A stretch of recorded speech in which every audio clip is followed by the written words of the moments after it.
Olá, pessoal. Espero que todos estejam bem. Estamos começando mais uma reflexão do Evangelho. Esta é a nossa quinta RDE. Como já deve ter percebido, RDE é a sigla de Reflexão do Evangelho. Então, daqui para frente, quando falarmos em RDE, vocês já vão saber do que se trata. Lembrando que a gente se fundamenta na Bíblia de Jerusalém, que é a Bíblia considerada atualmente pela grande maioria dos linguistas como uma das melhores Bíblias para estudos. E aí nós vamos ler juntos os evangelhos bíblicos do Novo Testamento, buscando compreender ao máximo a mensagem essencial e original de Jesus para a humanidade. Claro que outras passagens, tanto do Novo Testamento quanto do Antigo Testamento, inclusive até mesmo de outras religiosidades, podem ser utilizadas. Todos estão convidados, independentemente de serem católicos, protestantes, ortodoxos ou judeus, ou mesmo de qualquer outra religião ou crença, ou mesmo que não tenha crença nenhuma, mas goste de ter contato com os assuntos religiosos. Antes, porém, de começarmos o nosso encontro, vamos nos preparar para fazer uma prece, uma oração ou uma reza. É apenas 1 minuto que você aí do seu lado vai utilizar para se ligar aos céus, enquanto eu aqui também faço o mesmo para que possamos começar o nosso estudo. Vamos lá então.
Muito bem. Agora que acalmamos as nossas mentes e os nossos corações, podemos começar o nosso encontro de hoje fazendo um resgate, fazendo um reapanhado rápido do que nós já refletimos até agora desde o nosso primeiro encontro. E vale a pena fazer esse resgate porque esses vídeos estão sendo publicados numa sequência lógica para compreendermos o máximo que pudermos da mensagem de Jesus.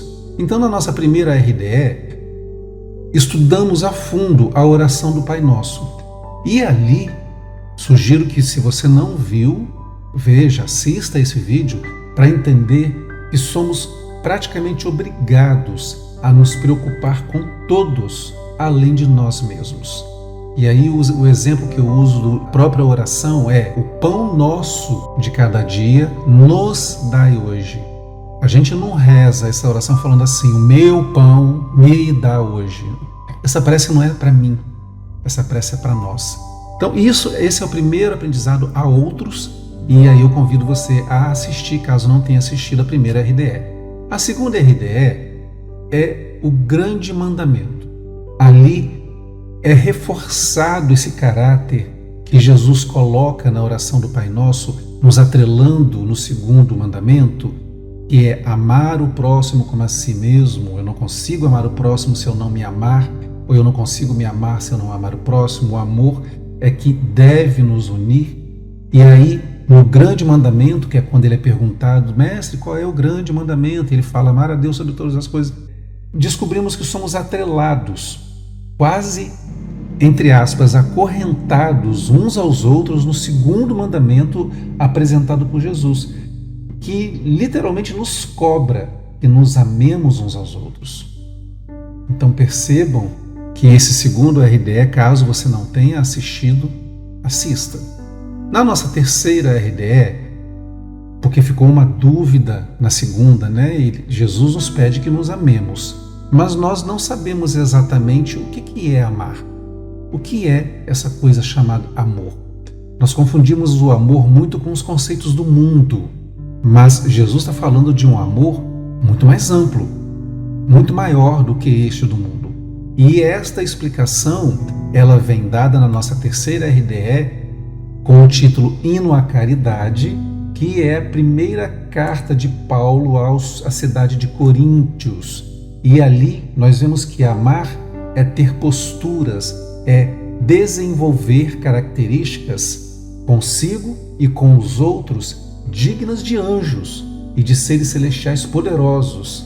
Não importando a sua religiosidade, você sabe, você conhece alguns desses seres celestiais. E que características são estas? Paciência, prestatividade, desapego, modéstia, humildade, respeito, altruísmo, serenidade, indulgência, justiça, integridade, clemência, confiança, esperança e resistência. Ufa, é muita coisa, né? Para pobres humanos como nós, como desenvolver isso tudo ao mesmo tempo? Sugiro que, se você não assistiu essa terceira RDE, assista, mas antes assista as anteriores, porque senão você pode ficar meio perdido se for direto na terceira.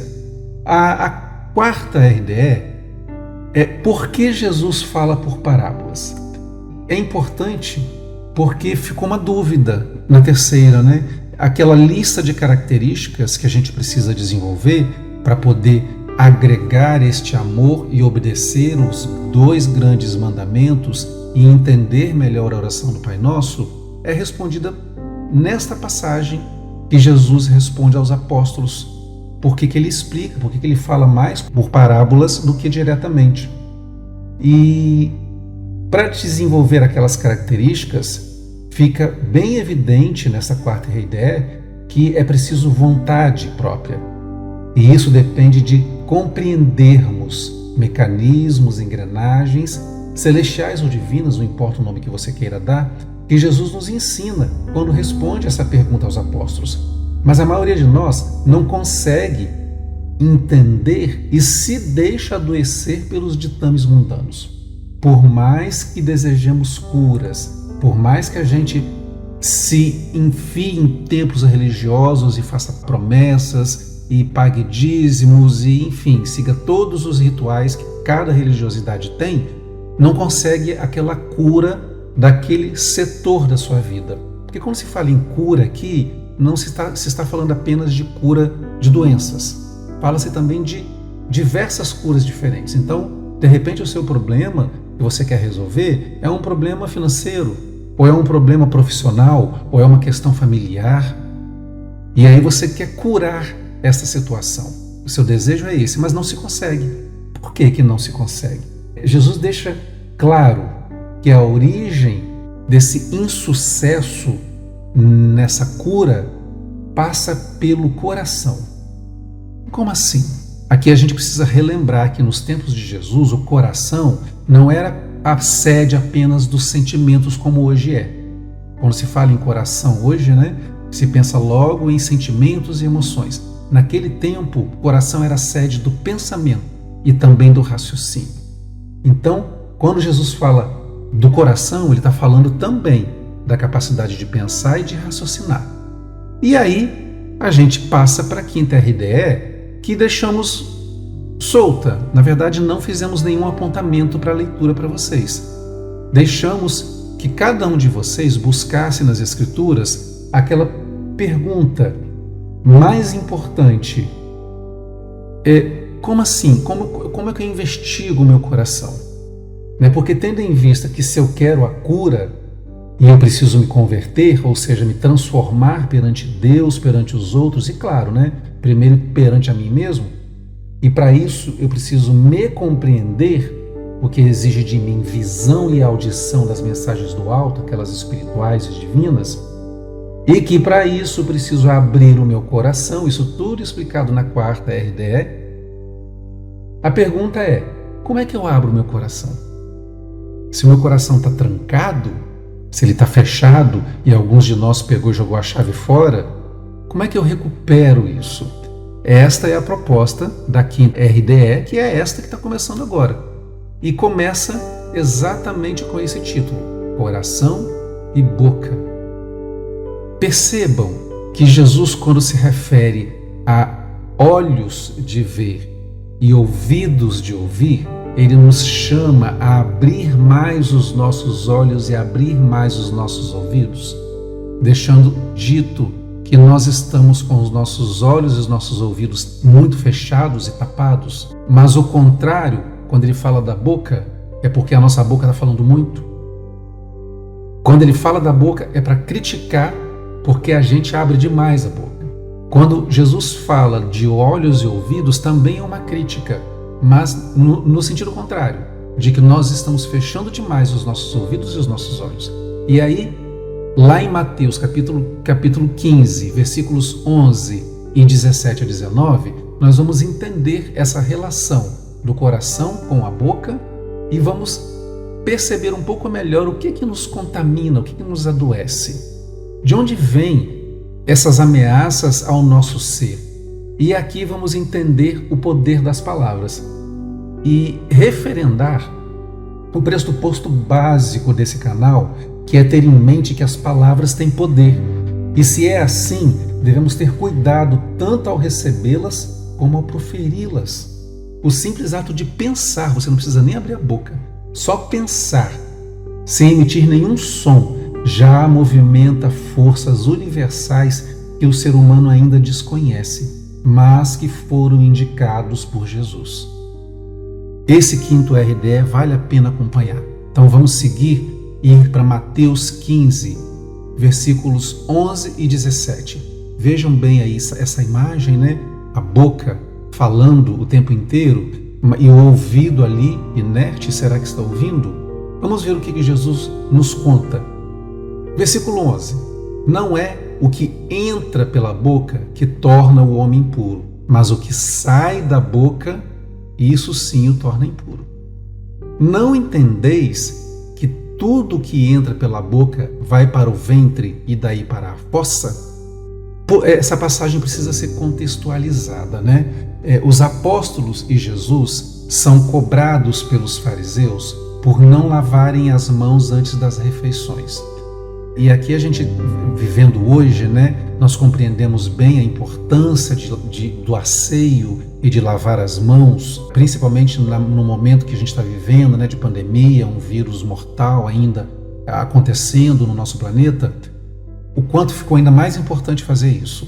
Vale explicar aqui que o ato de lavar as mãos nos tempos de Jesus era bem menos um ato de asseio e bem mais um ritual religioso. Lavar as mãos, vou repetir, era bem mais um ato, um ritual religioso do que propriamente dito um ato de asseio. E aí, nesse sentido, Jesus chama a atenção dos fariseus e dos hipócritas, dizendo o seguinte: vocês nos chamam a atenção porque nós não estamos seguindo um ritual criado por uma religiosidade, porque esse ritual ele não está na lei de Moisés, ele foi criado dentro de uma religião. Assim como as religiosidades atualmente criam seus próprios rituais, naquele tempo também não era diferente. Então, Jesus chama essa atenção e ainda faz uma comparação. Olha, está lá na lei de Moisés, um dos 10 mandamentos é honrar pai e mãe. E isso hoje vocês não estão fazendo mais. Vocês criaram um jeito de não honrar pai e mãe, dando algum bem material para o templo.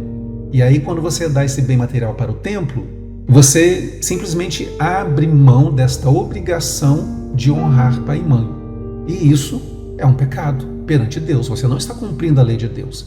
Lembram lá do RDE anterior, quando nós fizemos a comparação dos 10 mandamentos de Moisés com os 2 mandamentos de Jesus?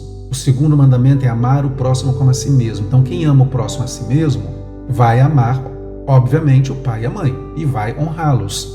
Não vai matar. Se ama o próximo, não vai matar o próximo, não vai cobiçar as coisas do próximo. Isso tudo está explicado anteriormente, a gente não precisa se repetir aqui. Então, essa contextualização é importante da gente ter, porque aí a gente entende melhor isso que Jesus está dizendo aí. Não é o que entra pela boca que torna o homem impuro. De que impureza Jesus está falando aqui? Da impureza espiritual, da impureza de caráter, da impureza da psique, do psicológico, da impureza comportamental. Ele não está falando aqui da impureza física. É óbvio que biologicamente, se você não lavar as mãos, principalmente hoje, você corre o risco de pegar uma doença. Então devemos continuar lavando as mãos, sim, considerando a questão física. Mas aqui nesse estudo, a impureza que está sendo tratada é a espiritual. Estamos entendidos nesse sentido? Então vamos avançar, porque temos ainda os versículos 18 e 19 de Mateus 15. E o que Jesus nos aponta? Mas o que sai da boca procede do coração, e é isso que torna o homem impuro. Com efeito, é do coração que procedem as más intenções, assassínios, adultérios, prostituições, roubos, falsos testemunhos, enfim. Ele coloca uma lista aqui que poderia até ser estendida, ele lá no tempo dele, e nós mesmos poderíamos estender essa lista aqui de procedimentos ruins que os humanos praticam e acham que é a coisa mais normal do mundo. Por quê? Porque está no coração. É do coração que elas procedem, mas de que forma? Elas saem do coração por qual caminho? E é aqui que entra Mateus capítulo 5, versículos 21 e 22. O que Jesus aponta para nós? Ouvistes que foi dito aos antigos, não matarás. Aquele que matar terá que responder no tribunal. Então olha só, não matarás, porque quem matar vai responder no tribunal. Eu, porém, vos digo, todo aquele que chamar ao seu irmão cretino estará sujeito ao julgamento no sinédrio. Aquele que lhe chamar renegado terá de responder na giina do fogo. Precisamos dar uma parada aqui para entender. Olha bem, ouvistes que foi dito aos antigos. Então Jesus está pegando aqui uma lei dos profetas anteriores. Não matarás. Lembram dos 10 mandamentos? É um dos 10 mandamentos, não matarás. Porque aquele que matar, ele vai ter que responder no tribunal. Mas Jesus diz o seguinte, aí já está no tempo dele ir trazendo novas leis. E o que ele diz? Que todo aquele que apenas falar ao seu irmão cretino, ou seja, fazer um xingamento, estará sujeito ao julgamento do sinédrio. E aquele que renegar, não precisa nem falar, tá? Aqui está dizendo chamar, mas há muitas formas de você rejeitar o outro sem abrir a boca para falar uma palavra. Então este que renegar o seu irmão terá de responder na giina do fogo. Precisamos entender esses elementos. Primeiro, as posturas que estão sendo tomadas e segundo, onde vão responder. E aqui a gente precisa de um esquema. Não dá para fugir de um desenho para entender melhor. Então, primeiro é o matar. E o matar é no tribunal. Tá? O segundo é o xingar. E o xingar, a resposta será no sinédrio. O terceiro é o renegar. E o renegar o irmão é a giina. Giina é o inferno. Vamos entender melhor isso, fazendo uma separação aqui. Jesus cita uma lei antiga, está ali. O matar vai responder no tribunal. E ele acrescenta esses dois aqui. Ele cita esses outros dois aqui e que parecem, se você olhar, xingar e renegar, não parecem atitudes menos piores do que matar? E aí eu preciso entender o que é tribunal, o que é sinédrio, o que é inferno. O tribunal, ele era um elemento, naquela época, composto por 3 sacerdotes, cujo papel era julgar coisas leves, né? E aplicar penas de acordo com essas coisas mais leves. Só que matar não é uma coisa leve. Estão entendendo? Agora vamos para o xingar. Xingar, a resposta que vai ter que ser dada, o julgamento será no sinédrio. O sinédrio eram mais de 70 sacerdotes julgando. E as penas costumavam ser pesadas. E renegar, Jesus diz que nem tribunal e nem sinédrio, é inferno direto. Então percebam aqui a relação. Se Jesus está dizendo que o ato de meramente, entre aspas, xingar ou renegar o irmão merecem esses julgamentos aqui, sinédrio e inferno, o que dirá matar? Então matar para Jesus, por mais que ele não diga, não pode acontecer só num tribunal simples. Matar certamente tem alguma forma de julgamento muito maior do que o sinédrio, do que o inferno. Perceberam que Jesus aqui, sem dizer diretamente, ele está mudando, transformando, agregando o tipo de julgamento, ou pelo menos sugerindo que julgar alguém que mata só no tribunal pode não ser adequado e que essa lei antiga então precisa ser transformada para que a justiça seja praticada. E aqui vamos nos prender no que Jesus está falando. Vamos deixar a lei antiga de lado, e essa reflexão nós vamos deixar para cada um de vocês fazer, e vamos aqui para o xingar e renegar. Xingar é quando você abre a boca e fala o mal de alguém. Às vezes você xinga só em pensamento. Só o ato de pensar você já está xingando aquela pessoa. E creia, de alguma forma, esse pensamento seu chega naquela pessoa. E o renegar? O renegar pode ser dito, pode ser verbalizado, mas pode ser simplesmente uma atitude silenciosa. Quando você se afasta de alguém simplesmente sem dar nenhuma explicação, ou o inverso, né? Quando uma pessoa se afasta de você também sem dar nenhuma explicação, e às vezes você fica pensando, ou outra pessoa, nossa, será que eu fiz isso? Será que eu fiz aquilo? Vamos avançar para entender o poder que conferimos às palavras. Eu estava aqui na minha cidade há muitos anos atrás, bem antes da pandemia. Fui fazer compras e passei numa galeria e eu vi essas palavras sendo vendidas.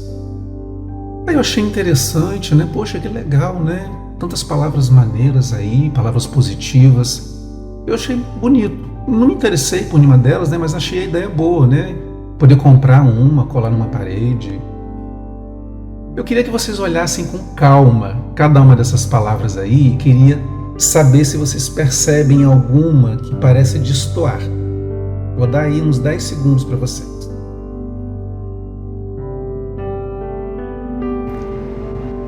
Já perceberam, né? Já encontraram ali na cor verde, embaixo da palavra amor. Eu literalmente me recuso a falar essa palavra. Mas eu interpelei a vendedora e fiquei curioso, né? E perguntei para ela, mas moça, eu não entendi, tem tantas palavras positivas aqui, por que aquela tá ali no meio? Aí ela falou, simplesmente respondeu, porque vende. Aí eu falei, como assim, vende? E não vende pouco não, vende muito. Aí, como é que é? Eu não estou entendendo. Essa palavra, que na verdade não é nem uma palavra, né? É um imperativo, né? É um verbo que está sendo colocado ali como um imperativo. É um desejo de que algo aconteça com outro. Aquilo que vocês já viram ali. E eu falei, mas peraí, então quer dizer que as pessoas compram mais aquilo ali do que as outras palavras? Por exemplo, vida, Jesus, sucesso, saúde, alegria, sorria, Feliz Natal, amizade. As pessoas compram mais aquela ali? Sim. Inclusive, olha que coisa interessante. Aí eu ainda falei assim, tá, mas são os mais jovens então, né? Aí a moça respondeu, não. Uma vez veio aqui uma criança, uma neta, pré-adolescente, junto com a avó. Aí a adolescente viu, mostrou para a avó adorou. E ainda disse assim, que bom, eu vou comprar, eu vou botar na porta do meu quarto. Quando alguém me encher meu saco, eu vou logo apontar para a porta do meu quarto. E aí a gente fica, aí eu vim embora refletindo, né? Na época a gente tinha grupos de estudos religiosos e a gente sentou e eu coloquei essa questão. E aí eu fiquei ainda mais assombrado, porque alguém no grupo religioso disse que tem até um livro falando sobre o poder daquilo ali. Eu não li o livro, confesso que eu não tenho nenhuma crítica para fazer, qual é o caminho que o livro segue, mas eu ainda me recuso a falar essa palavra para qualquer pessoa. E aqui a gente precisa entender que as palavras têm poder. Inicialmente eu não estava decidido, eu não queria fazer, mas depois de ter ouvido toda essa história, eu resolvi fazer. E aí eu comprei algumas palavras e colei nas paredes da minha casa. Como eu sou um ser humano e também tenho as minhas falhas, de vez em quando, obviamente, vem negatividades, vem contrariedades, nem sempre as coisas acontecem do jeito que a gente quer e a gente fica contrariado e vem um pensamento, ou às vezes a gente até solta uma palavra desagradável. Pois eu me propus imediatamente a olhar para essa parede e ler essas palavras que estão aí, como uma forma de fazer uma limpeza na minha mente. Essa é uma proposta interessante, desde que eu assisti um documentário que eu recomendo que quem não assistiu, assista. É um cientista japonês chamado Masaru Emoto. Ele estudou, na verdade, como as palavras interferem nas moléculas da água.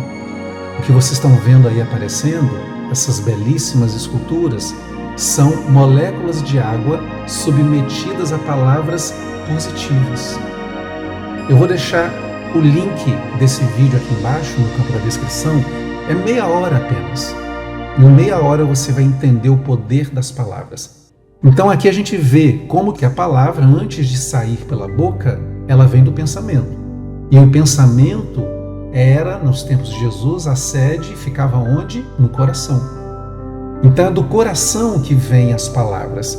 E aí se mexe com a água, o próprio cientista japonês, ele coloca para nós isso, né? O Dr. Masaru Emoto. Se mexe com a água e o nosso corpo é formado 70% por água, então o primeiro a ser mexido pelos meus pensamentos sou eu mesmo. O primeiro a ser mexido ou mexida com os seus pensamentos é você mesma, é você mesmo. Então, o seu pensamento, mesmo que não saia em forma de palavras, se você o repete, ele já está mexendo com o seu corpo físico. Vai mexer também, obviamente, com o seu corpo psíquico e, a partir disso, com o seu corpo espiritual. E aqui a gente finaliza trazendo essa figura de Lao Tse, ou também Lao Tzu. É conhecido por ser o autor de um livro muito importante, Tao Te Ching, o fundador do taoísmo, aquele taoísmo filosófico e uma divindade no taoísmo religioso e nas religiões tradicionais chinesas. Embora ele seja uma figura lendária, o Lao Tse ou Lao Tzu é geralmente situado por volta do século VI a.C. e pensa-se que foi conterrâneo de Confúcio. De qualquer forma, atribui-se a ele um pensamento que liga palavras com o poder das palavras. Vale a pena a gente ver para que vocês entendam como que o que sai do meu coração ou da minha mente hoje pode interferir na minha vida. Começa assim: vigie seus pensamentos, eles se tornam palavras. Vigie suas palavras, elas se tornam ações. Vigie suas ações, elas se tornam hábitos. Vigie seus hábitos, eles se tornam seu caráter. Vigie seu caráter, ele se torna seu destino. Então percebam a grandiosidade desse pensamento, a lógica. Olha o racional completamente colocado aí e vejam lá em cima a origem, pensamentos e qual é o final dessa história, o destino. Você quer bons destinos ou maus destinos para a sua vida e para a vida das pessoas que estão no seu entorno? Então, comece com seus pensamentos, porque a partir deles é que vem as palavras, as ações, os hábitos, o caráter, e é aqui que entra o perigo. O seu caráter, ele pode ser bom ou mau, a depender dos seus hábitos, das suas ações que se originam nas suas palavras que vêm dos seus pensamentos. O que você anda escolhendo como postura de vida? O que nós andamos aceitando do mundo como ditames praticamente incontestáveis e que só trazem prejuízos para nós? É este convite que nós fazemos para nós hoje. E aqui a gente encerra o nosso encontro de hoje, da reflexão do Evangelho. Como nós falamos, não vamos indicar nenhuma passagem do Evangelho, vamos permitir que você mesmo estude, busque, pesquise, para dar sequência a esse tipo de pensamento que a gente está fazendo aqui. Hoje nós vimos como que as nossas palavras podem nos atrapalhar no nosso desenvolvimento, que é o ato de amar o próximo como a si mesmo. Então, aguardamos vocês para o próximo Reflexão do Evangelho.